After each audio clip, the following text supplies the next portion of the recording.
25শে ফেব্রুয়ারি থেকে ব্রিটেন সফর হতে পারে বেশ কঠিন। যুক্তরাজ্যের হোম অফিসের ঘোষণা অনুযায়ী 2026 সালের 25শে ফেব্রুয়ারি থেকে দ্বৈত ব্রিটিশ নাগরিকদের নিজ দেশে প্রবেশের জন্য অবশ্যই ব্রিটিশ পাসপোর্ট ব্যবহার করতে হবে। যদি তা না থাকে তবে অন্য দেশের পাসপোর্টে প্রায় 589 পাউন্ড খরচ করে একটি সার্টিফিকেট অফ এন্টাইটেলমেন্ট যুক্ত করতে হবে।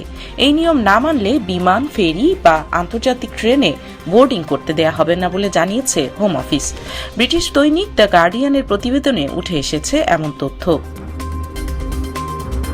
বিশেষজ্ঞরা এই নতুন পদ্ধতিকে বলছেন ট্যুরিস্ট ডিনায়াল মেশিন। মানবাধিকার কর্মীদের দাবি এই নিয়ম বিশেষ করে নারীদের উপর নেতিবাচক প্রভাব ফেলবে। গ্রিস বা স্পেনের মতো দেশগুলোতে বিয়ের পর নাম পরিবর্তনের নিয়ম ব্রিটেনের সাথে মেলে না। ফলে পাসপোর্টে নামের গরমিলের কারণে অনেক নারী আইনি জটিলতায় পড়ছেন, যা সরাসরি বৈষম্যের শামিল মনে করছেন মানবাধিকার কর্মীরা।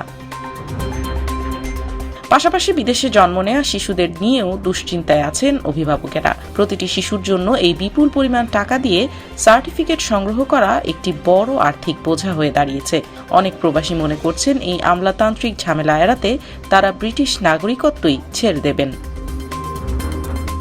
তবে হোম অফিস বলছে সীমান্ত আধুনিকায়ন এবং নিরাপত্তার স্বার্থেই এই ডিজিটাল পদ্ধতি চালু করা হচ্ছে।